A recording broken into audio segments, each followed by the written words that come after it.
हाँ जी, नेक्स्ट आपकी वर्ड प्रॉब्लम्स हैं वेन डायग्राम के थ्रू जो हम करते हैं। क्वेश्चन है, out of 100 students 15 pass in English, 12 in maths, 8 in science, 6 है ई एंड एम, मतलब English and maths, E for English, M for maths मैंने डिनोट किया। 7 in maths and science, 4 in E and S, 4 in all means E and M and S. Find how many passed in, अब आपको ये option, ये आपको question दे रखे हैं और आपको निकालना है। सबसे पहले आप वेन डायग्राम बना सकते हो, ये मैं आपको सिखा चुका हूँ। सबसे पहले हम बीच वाला भरते हैं, दैट इज़ 4 दे रखा है, ठीक है। फिर मैंने देखा इंग्लिश एंड मैथ्स कितना है, इंग्लिश और मैथ्स का सर्कल ये होता है पूरा, इंग्लिश एंड मैथ्स, ठीक है। वो कितना है, इंग्लिश एंड मैथ्स 6 होता है, तो यहाँ पे 4 निकल गया, तो ये 2 बच गया ऊपर का। वैसे ही इंग्लिश और एस कितना है, ये पूरा 4 दे रखा है, 4 ऑलरेडी यहाँ कवर है, तो ये 0। Maths and M and S आपको ये 7 दे रखा था, 7 में से इतना आपका 4 निकल गया, तो 3। फिर इंग्लिश का सर्कल कितना है, इंग्लिश का सर्कल है आपका 15 है, तो आपने देखा 4 + 2 6 कवर हो गया, तो ये 9। मैथ्स का पूरा सर्कल आपको दे रखा है, मैथ्स का पूरा सर्कल कितना दे रखा है, 12 में से 3, ये 3 है, 4 है और 2 है, इनको ऐड कर दिया तो बच गया 3, ठीक है ना। तो इतना पोर्शन आपका 3 बच गया। वैसे ही आपने ये एस भरा, यहाँ वाला पोर्शन आ गया 1, ठीक है। ये भरना आपको आता ही है। अब क्वेश्चन कह रहा है, how many pass in English and maths but not in science. ध्यान से देखना, इंग्लिश और मैथ्स, इंग्लिश एंड मैथ्स ये है पूरा, इंग्लिश एंड मैथ्स मतलब ये 6 है पूरा, इंग्लिश एंड मैथ्स। बट इसमें ये साइंस नहीं होना चाहिए, जो साइंस है 4, ये नहीं होना चाहिए, तो आंसर इज 2। समझ में आया। इंग्लिश एंड मैथ्स ये पूरा है, इसके अंदर वो कह रहा है बट नॉट साइंस, तो साइंस नीचे वाला हटा दिया मैंने, तो ऊपर वाला सिर्फ 2 बच गया। क्लियर। तो पहले वाले का आंसर 2। अगला वो कह रहा है maths and science not in English. Maths and science का सर्कल ये पूरा है, साइंस ये नीचे वाला है, मैथ्स एंड साइंस का ये वाला इंटरसेक्शन ये है, maths and science but not English, English 4 हटा दिया, बच गया 3। क्लियर। आगे वो कह रहा है मैथ्स ओनली। मैथ्स ओनली का मतलब सिर्फ मैथ्स हो, जिसके अंदर और कोई सर्कल इंक्लूडेड ना हो, तो मैथ्स ओनली का पार्ट ये वाला आपका पूरा हो गया। क्लियर हुआ। दिस इज मैथ्स ओनली, ठीक है। अगर वो वैसे ही कहता है इंग्लिश ओनली, तो इंग्लिश ओनली आपका आता 9, क्योंकि इसमें और कोई सर्कल नहीं है, इतना वाला पूरा पोर्शन 9 है। अगर एस संस्कृत ओनली कहता तो 1। क्लियर। नेक्स्ट कह रहा है in more than 1 subject only.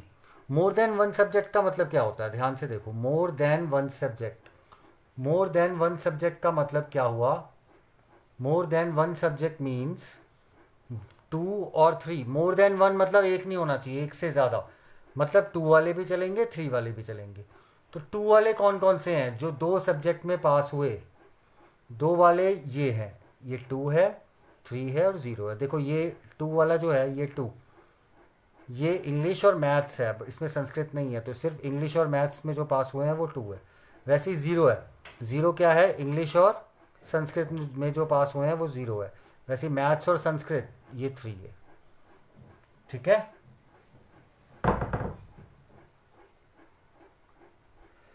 तो ये 2 वाले आपको समझ में आ गए। 2 वाले ये होते हैं, ये और ये, मतलब 2, 3 और 0, ये 2 वाले होते हैं, ठीक है। तो इसके अंदर हमें क्या निकालना था, 2 वाले भी निकालने थे और 3 वाले भी निकालने थे, ठीक है ना।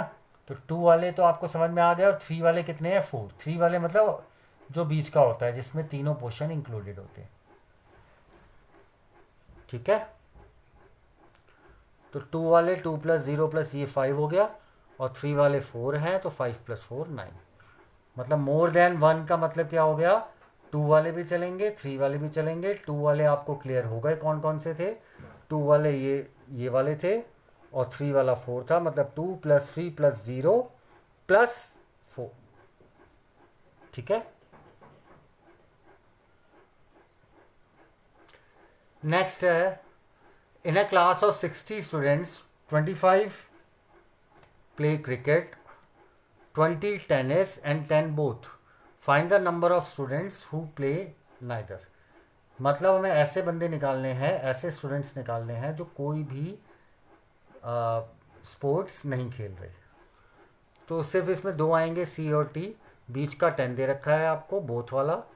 सी का सर्कल आपको 25 है तो ये 15, टी का सर्कल 20 है तो ये 10। 10 बीच में से माइनस करके 10, ये तो आपको आता ही है। अच्छा, इन तीनों को प्लस किया, इन तीनों को प्लस किया तो आ गया 35। मतलब 35 स्टूडेंट्स वो हैं जो क्रिकेट और टेनिस प्ले कर रहे हैं, मतलब कि वो कुछ ना कुछ गेम खेल रहे हैं। 35, 15 भी है, 10 भी है और 10 भी है। और टोटल स्टूडेंट्स कितने थे? 60। तो ये तो बहुत इजी हो गया भाई। टोटल 60 का सर्वे किया था, 60 में से 35 वो निकले जो कुछ ना कुछ प्ले कर रहे हैं, चाहे तो क्रिकेट, चाहे तो टेनिस, चाहे तो बोथ। तो 25 माइनस कर दिया, 25 आपका आंसर आ गया, जो ना क्रिकेट प्ले कर रहे हैं ना टेनिस। क्लियर है?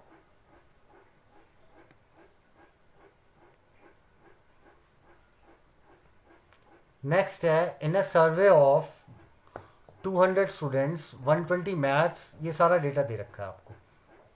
ठीक है। अच्छा, अब आगे वो ये भी कह रहा है कि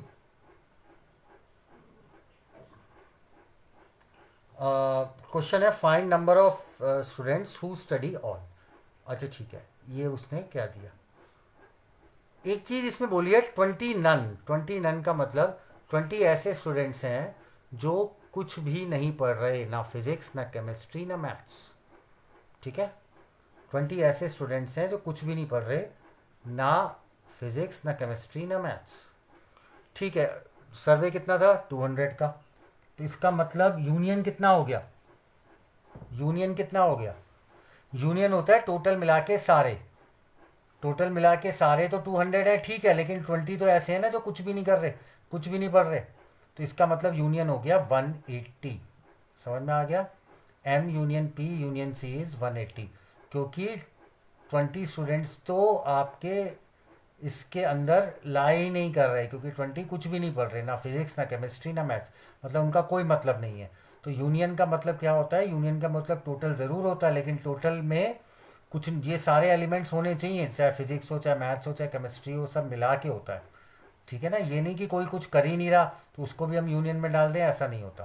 तो दैट मीन्स आपने 200 में से 20 लेस किया, वो 180 आ गया। 180 इज टोटल यूनियन। ठीक है। बाकी सारा डेटा आपको दे रखा है। इसमें सबसे बड़ी प्रॉब्लम है कि आपको बीच का नहीं दे रखा।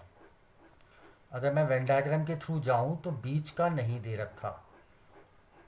और सबसे पहले हम ये वाला भरते हैं जो ऑल वाला होता है, जो बीच का होता है। उसके बाद फिर साइड वाला भरते हैं ये। तो जब बीच का ये एक्स हमें पता नहीं है तो हम ये क्या भरें, ये क्या भरें और ये क्या भरें, फिर हम साइड वाला कैसे भरेंगे? तो इसका मतलब यहाँ पे वेन डायग्राम से नहीं होगा।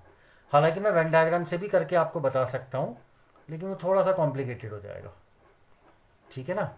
एक्स की टर्म्स में निकाल के फिर मैं सारा यूनियन को इक्वेट करके मैं कर सकता हूँ, कोई दिक्कत नहीं है, लेकिन थोड़ा सा कॉम्प्लिकेटेड हो जाएगा। आप बार बार ऐसे करोगे तो लेंथी भी जाएगा।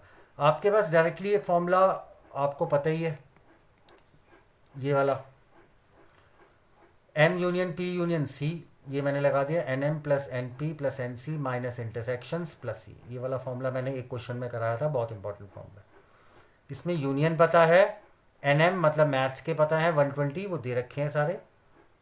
फिजिक्स का पता है, केमिस्ट्री का पता है, इंटरसेक्शन पता है तीनों के, वो मैंने माइनस कर दिए। और तीनों का इंटरसेक्शन मतलब कि जो एक्स मैंने लिया था वो एक्स डाल दिया।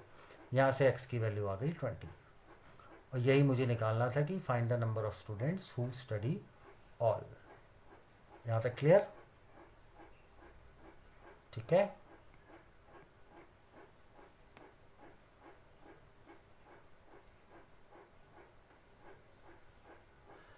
नेक्स्ट है, in a group of 50 students French 17, English 13, Sanskrit 15, French and English 9 और वैसे सारा डेटा दे रखा है, तीनों का भी इंटरसेक्शन दे रखा है। एफ, अच्छा मुझे क्या निकालना है, एफ ओनली, ई ओनली और ये सारी चीज़ें मुझे निकालनी है। सबसे पहले मैंने ये वेन डायग्राम भर दिया। वेन डायग्राम आपको भरना आना चाहिए। सबसे पहले बीच वाला भरते हैं विच इज़ 3। उसके बाद मैं ई इंटरसेक्शन एफ देखूंगा जो कि 9 था, 9 था तो 3 निकाल दिया, ये 6। ऐसे ही आपको भरना आता है। आप ये सारी की सारी वैल्यूज़ इसमें डाल सकते हो। फर्स्ट पार्ट में वो कह रहा है एफ ओनली। एफ ओनली का मतलब 6, समझ में आ गया। सिर्फ एफ, एफ के साथ और कोई ना हो, सिर्फ एफ 6। ई ओनली अगला, ई ओनली 3। अगला एस ओनली, एस ओनली कितना हो गया 9, ठीक है ना। एस ओनली कितना हो गया 9। अगला कह रहा है English and Sanskrit but not French. English and Sanskrit but not French. English and Sanskrit, English and Sanskrit मतलब ये हो गया इसका, इंग्लिश एंड संस्कृत, ध्यान से देखना है। बट नॉट फ्रेंच मतलब ये फ्रेंच वाला हटा दो, आंसर आ गया 1। समझ में आ गया। इंग्लिश एंड संस्कृत ये रहा, बट नॉट फ्रेंच कह रहा है तो फ्रेंच वाला ये 3, क्योंकि फ्रेंच का सर्कल ये बीच में से कटता हुआ जा रहा है तो ये पोर्शन हटा दिया, बच गया 1, ठीक है। अगला कह रहा है French and Sanskrit but not E. French and Sanskrit, French and Sanskrit कितना हो गया ये, बट नॉट ई मतलब ई का ये सारा सर्कल हटा दिया 3 वाला और बच गया 2। वैसे ही F and E, F and E ये पूरा हो गया, ठीक है। इसमें से आपको एस हटाना है, 3 हटा दिया, 6 बचा। आगे कह रहा है at least one of the 3 language. At least one of the 3 language का मतलब क्या होता है, at least one of the 3 language का मतलब कम से कम एक ज़रूर हो। कम से कम एक का मतलब ये हो गया, 1 वाला भी चलेगा, 2 वाला भी चलेगा और 3 वाला भी चलेगा। मतलब 1 वाला कौन सा है, ये वाले जो सिर्फ एक एक इंग्लिश पढ़ रहे हैं, फ्रेंच पढ़ रहे हैं, संस्कृत पढ़ रहे हैं।